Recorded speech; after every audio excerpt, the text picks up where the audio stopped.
Adeline Vega clutched the stolen invitation in her sweaty palm, hesitating at the edge of the Grand Hotel ballroom while servers in black tie uniforms glided past with trays of champagne. This wasn't exactly her typical Thursday night sneaking into one of the most exclusive charity events in the city with nothing but borrowed clothes and desperate determination. "Champagne, miss." A server paused beside her, offering a tray of sparkling flutes. "Thank you." Adeline accepted a glass, using it as a prop to blend in. She scanned the room filled with designer gowns, custom tuxedos, and more diamonds than she'd seen in her entire life. The annual Hawthorne Foundation Gala wasn't just any fundraiser, it was the social event of the season, where Seattle's elite gathered to outbid each other for the privilege of donating to children's education. More importantly, it was where the city's wealthiest philanthropists would be accessible in one room. Adeline hadn't planned on crashing the party. But after her community art center received its final eviction notice, she'd grown desperate. 6 years of her life were invested in creating a safe space for underprivileged kids to express themselves through art. 6 years of scrimping, saving, and believing all about to vanish because their landlord had found a more profitable tenant. She needed $50,000 in 2 weeks to secure a new location, and conventional fundraising had failed. Hence the borrowed black dress from her roommate, costume jewelry, and the invitation she'd found when catering another event last week. "Just blend in, find someone sympathetic, and make your pitch," she whispered to herself, taking a steadying breath. "For the kids."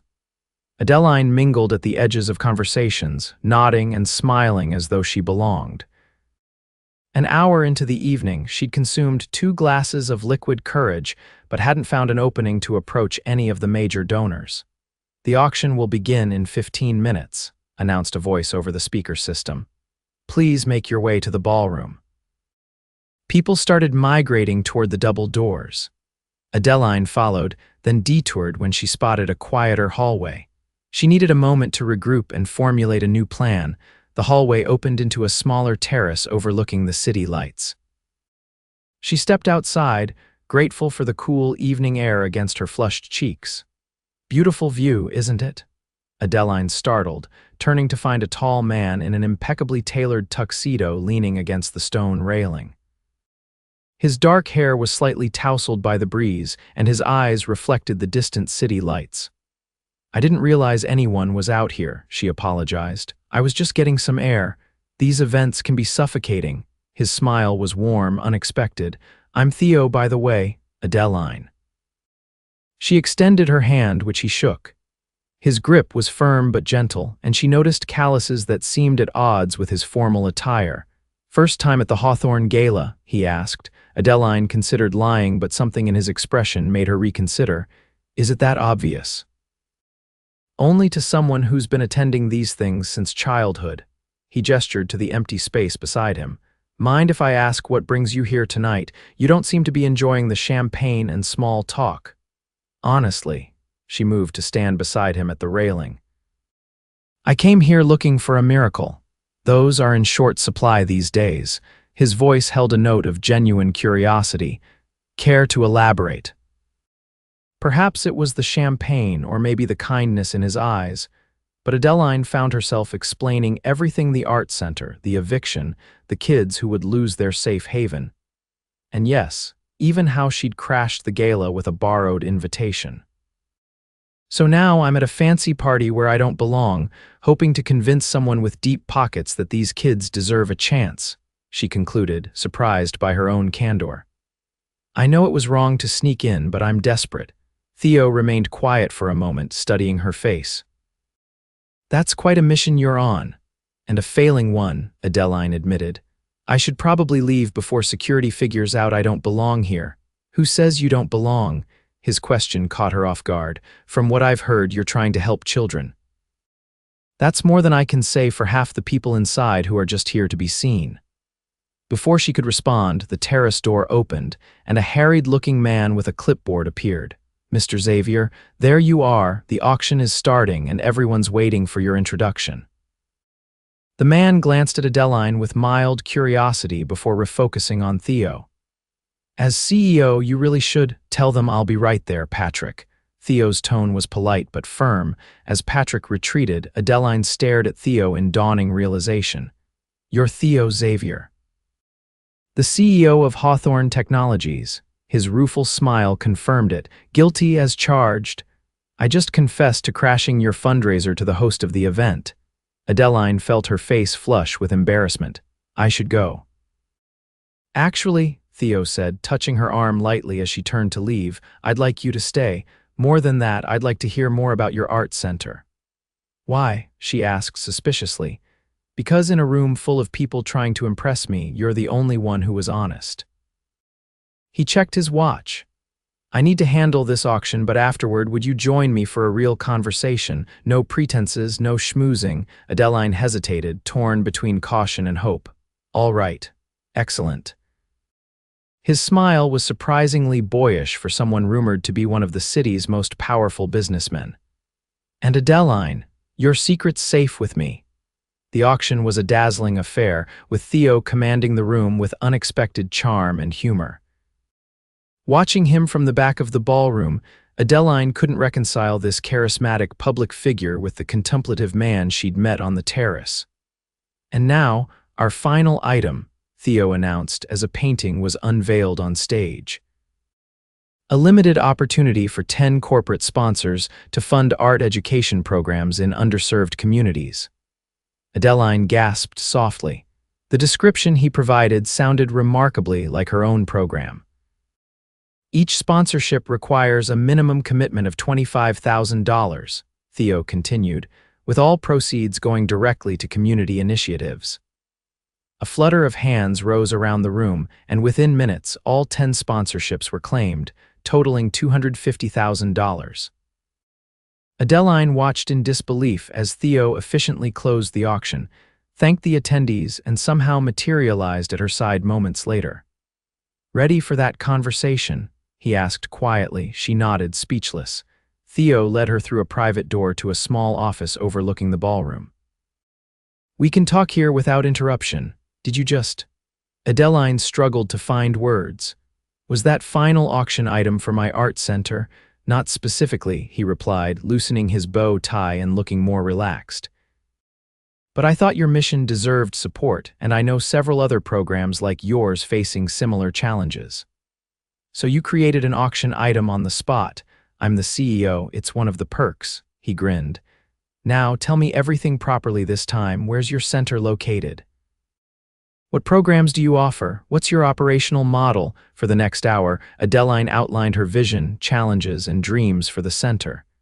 Theo asked incisive questions that revealed his business acumen and genuine interest. You've built something remarkable, he said when she finished. But your business model needs restructuring if you want sustainability. I'm an artist, not a businesswoman, she admitted. Clearly, you're more than just an artist. You're a community builder. His eyes held genuine respect. What if I helped you secure that new location and offered some business mentoring? The foundation could provide an initial grant, and I could personally help you develop a sustainable funding model. Adeline narrowed her eyes. Why would you do that? You don't even know me. I know enough, he replied simply. I know you care enough to crash a black tie event for those kids. I know you've dedicated years of your life to something bigger than yourself, and I know talent and passion when I see it.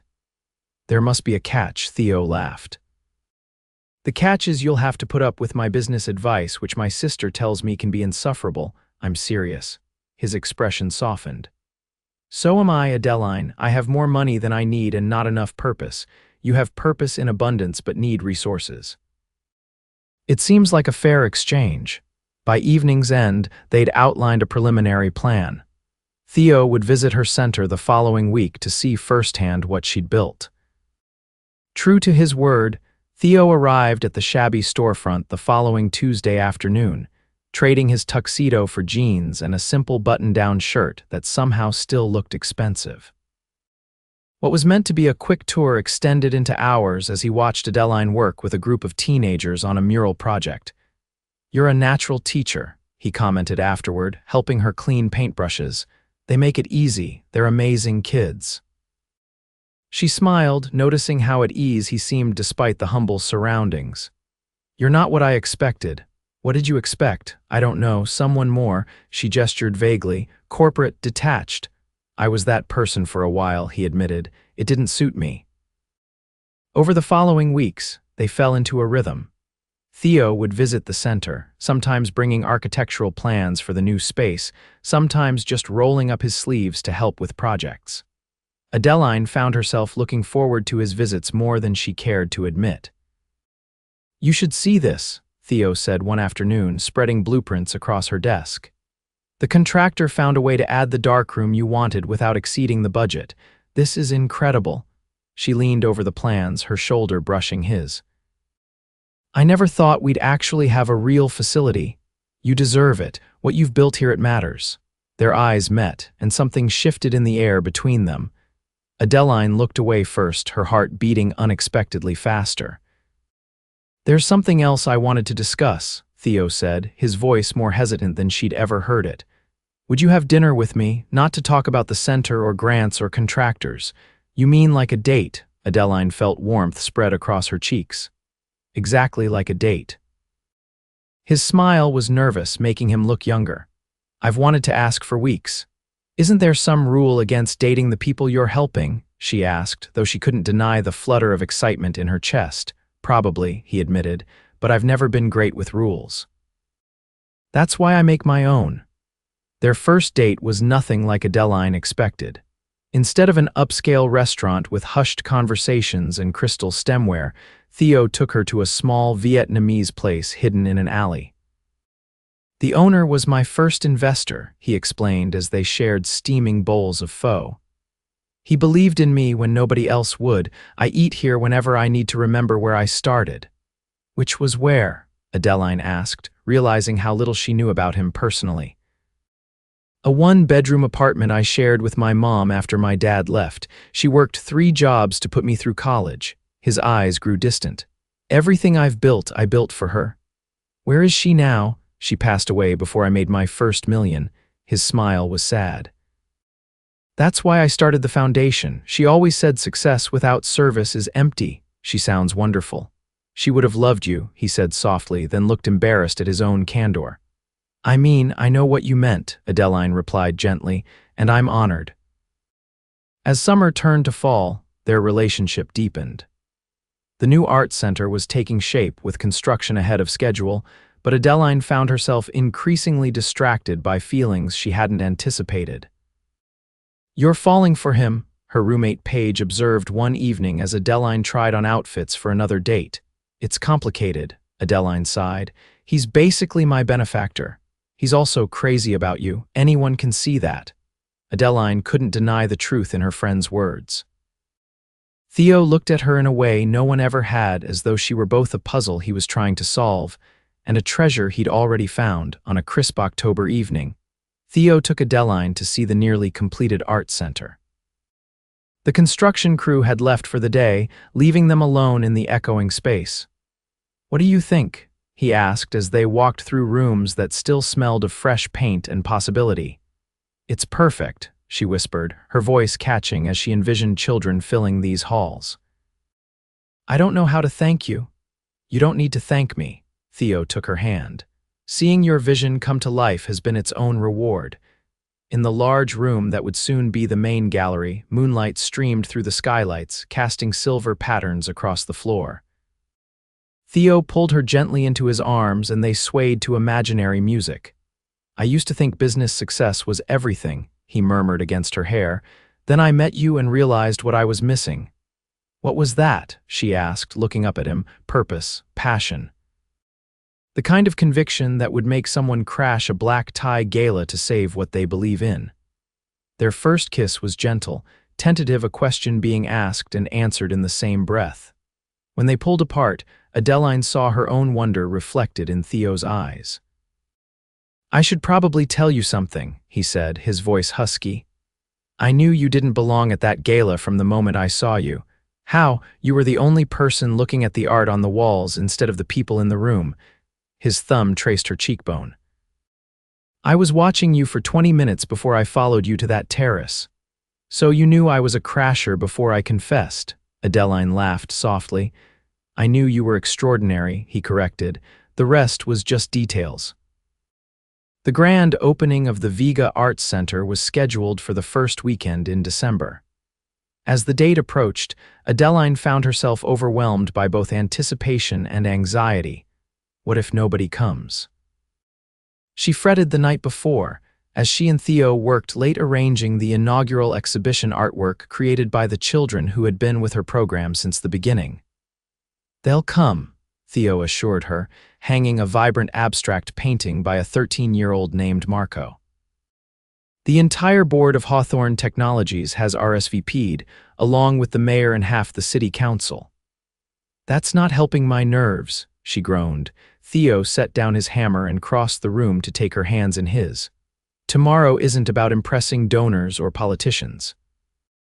It's about these kids seeing their work celebrated. It's about this community having a permanent home for creativity. The rest is just noise. His certainty steadied her. When did you get so wise? I've had an excellent teacher. He kissed her forehead. Now, where does this sculpture of a dragon go? The opening exceeded all of Adeline's hopes. Children proudly guided their parents through the exhibition, explaining their creative processes with newfound confidence. Community members explored the classrooms and studios with expressions of awe. Donors wrote checks that would secure the center's operations for years to come. Your speech was perfect, Theo told her afterward as they stood in the quiet gallery after everyone had left. You had the mayor in tears. I was so nervous I barely remember what I said. She leaned against him, exhausted but elated. You thanked everyone except yourself, he pointed out, the one person who made all of this possible. That's not true. Without you, I provided resources, Theo interrupted gently. You provided the heart, the vision, and the perseverance. Don't minimize that. Fine, she conceded with a smile. We make a good team. Speaking of teams. Theo suddenly looked nervous. There's something I wanted to ask you. What is it? Adeline turned to face him fully, surprised by his serious expression. These past months have been the happiest of my life, he began, taking her hands. Before I met you, I was just accumulating wealth without purpose. You showed me what it means to live with passion and conviction. Theo, please let me finish, he said softly. I've never met anyone like you, Adeline. You see beauty and possibility everywhere. You fight for what matters. You've changed how I see the world and how I want to live in it. To her astonishment, he lowered himself to one knee, still holding her hands.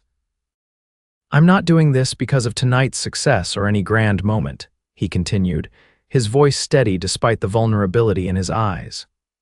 I'm doing this because of all the small moments watching you teach, seeing you laugh, planning this future together. I want those moments for the rest of my life.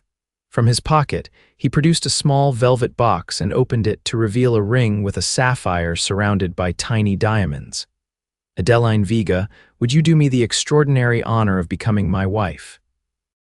Tears filled her eyes as she looked at the man before her, not the powerful CEO the world knew, but the thoughtful, passionate person she had grown to love. Yes, she whispered, then louder. Yes, I will marry you. Theo slipped the ring onto her finger before standing to pull her into an embrace that felt like coming home. It was my grandmother's, he explained, nodding toward the ring. My mother always said it should go to someone who creates beauty in the world. I love it, Adeline said, watching how the sapphire caught the gallery lights, and I love you. Even though I'm insufferably bossy about business plans, he teased, especially because of that, she laughed. Your business advice saved this center. And you saved me, he replied seriously. From a life that looked successful but felt empty. They were married the following spring in the art center's courtyard, surrounded by blooming cherry trees and the children who had brought them together. Instead of wedding gifts, they asked guests to donate art supplies for the center's programs. 6 months later, they launched the Xavier Vega Foundation, dedicated to establishing similar art centers in underserved communities across the country. Adeline directed the creative vision, while Theo handled the business operations, a partnership that balanced their strengths. Did you ever imagine this is where we'd end up? Theo asked on their first anniversary as they sat on the terrace of their home overlooking the city where they'd met. Never, Adeline admitted, curling against his side. I just wanted to save my little art center. And instead, you've helped create a dozen more. He kissed the top of her head. With more to come. We've helped create them, she corrected, placing her hand over his. Remember what you told me, we make a good team. The best, he agreed, his fingers intertwining with hers. Although our team might be expanding soon, Adeline looked up at him, eyes widening. What do you mean? Theo's smile was tender as he placed his hand gently over her abdomen. I saw the test in the bathroom this morning. Were you going to tell me tonight? Tears sprang to her eyes. I was waiting for the right moment. Are you happy? Happy doesn't begin to cover it. His voice was thick with emotion. Our child will grow up surrounded by art and love and purpose. What could be better than that? Nothing, Adeline agreed, thinking of how far they'd come from that chance meeting on a terrace. Absolutely nothing. As they sat together watching the sunset paint the sky in brilliant hues, Adeline reflected on the strange twist of fate that had led her to crash a fundraiser out of desperation, only to find the love of her life.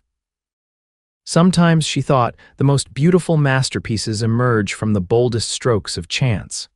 What are you thinking about? Theo asked, noticing her contemplative expression. I'm thinking about how grateful I am that I stole that invitation, she admitted with a laugh. Best crime I ever committed. I'm rather fond of it myself, he agreed, pulling her closer as the first stars appeared in the darkening sky. Here's to beautiful beginnings and even better middles. And the best endings, Adeline finished, knowing with absolute certainty that their story was still being written, one day, one dream, one shared purpose at a time.